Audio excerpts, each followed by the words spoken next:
2, 3, come on!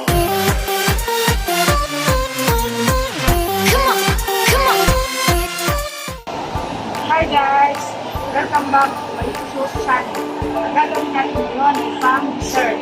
Tara, samahan niyo ako magluto. Ito yung 1 piece large na kinayod na nyog. At lagyan natin ng 1 cup hot water para lumabas yung kakanggata. I-mix at pigain na natin.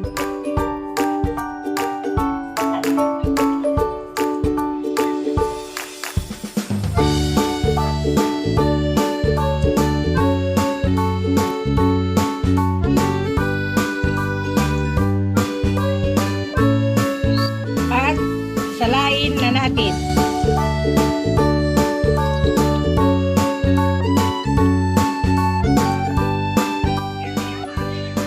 Ayan, tapos na at gagawin nating latik.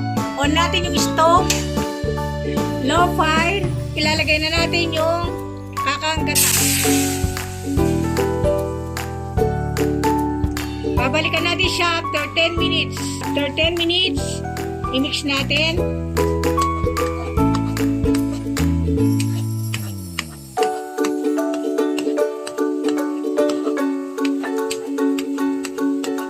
At balikan natin after 5 minutes. After 5 minutes, ayan, light brown na yung latik. I-off na natin yung stove. At separate natin yung latik sa coconut oil.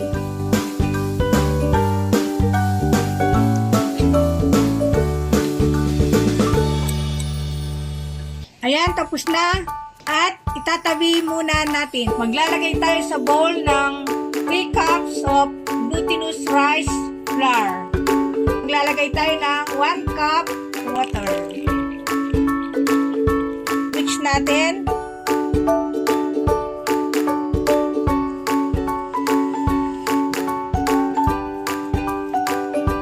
Ayan, na-mix na. At lalagyan natin 1 tablespoon coconut oil. I-mix natin ulit.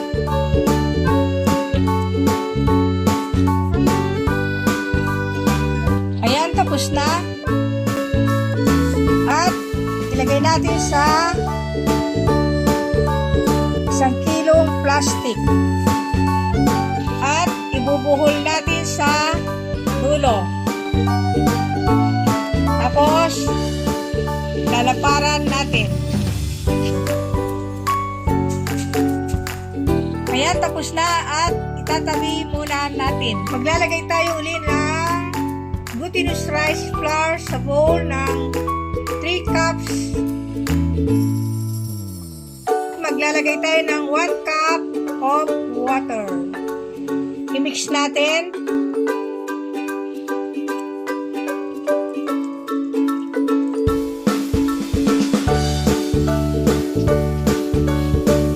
Lalagyan natin ng 1/8 teaspoon food coloring color violet. I-mix natin.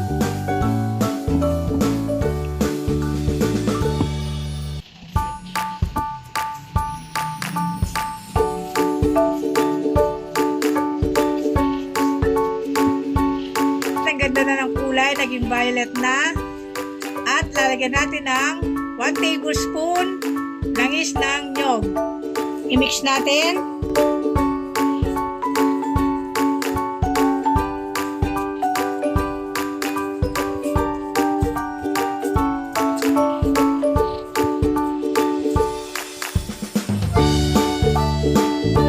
Ilalagay na natin sa 1 kilo na plastic. Ibuhol natin sa dulo.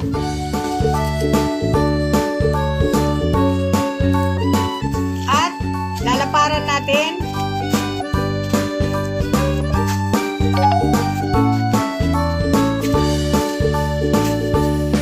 Ayan, tapos na. At pakukuluin na natin. Maglalagay tayo ng 5 cups of water sa wok. I-on natin yung stove. Medium fire. Tatakpan ko na. At babalikan natin after 10 minutes. After 10 minutes, kumukulo na. At ilalagay na natin yung glutinous rice flour na nilagay natin sa plastic. Tatakpan ko na at babalikan natin after 10 minutes. After 10 minutes, ayan, luto na. At i-off na natin yung stove. At palalamigin natin ng 20 minutes. After 20 minutes, malamig na. Ilalagay na natin sa plato. Tanggalin natin sa plastic. At gagamit tayo ng brush. Papahiran natin ng coconut oil.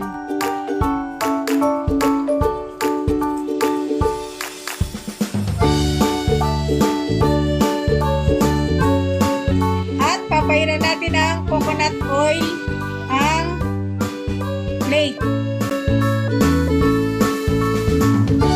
Babalik na rin natin. At papahiran natin ng coconut oil uli. Ganun uli, same process.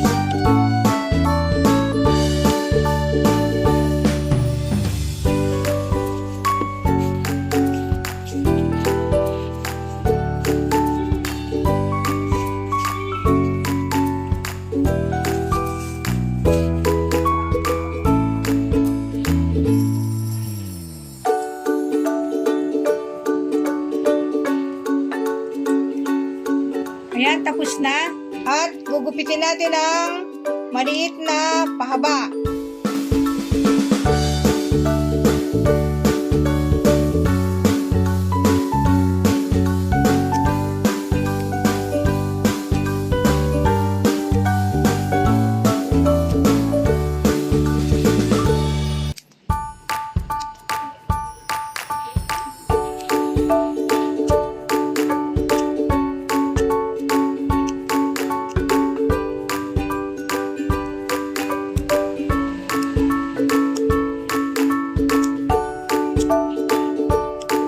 Gugupitin natin ang maliit na cube.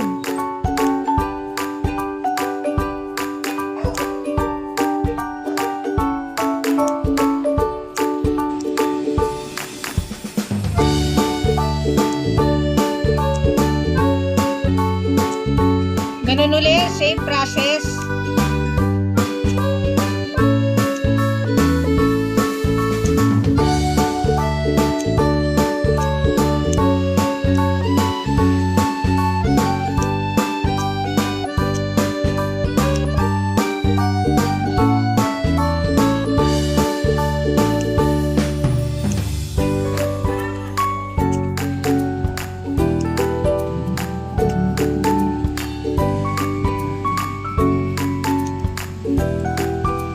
Ayan, tapos na at itatabi muna natin. Doon natin yung stove, medium fire. Ilalagay natin yung sabaw ng buko.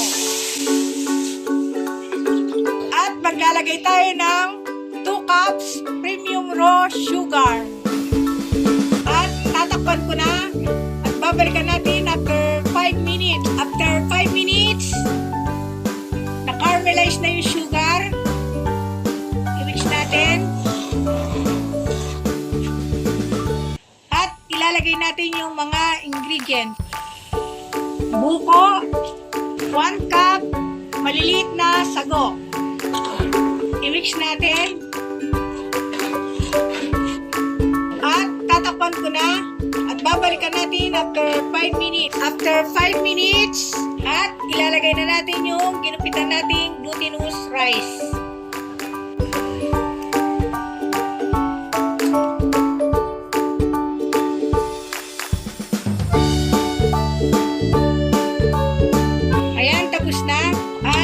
Natin. Ayan, na-mix na. At ilalagay natin yung latik sa taas.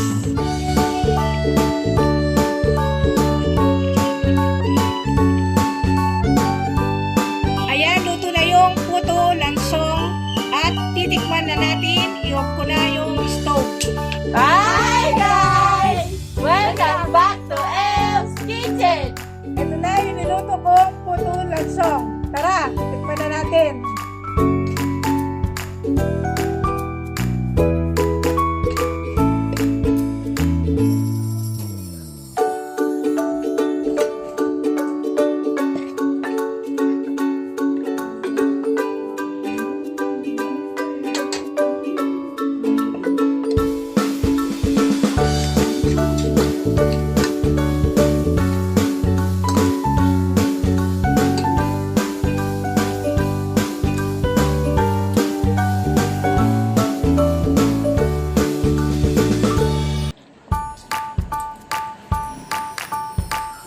Delicious!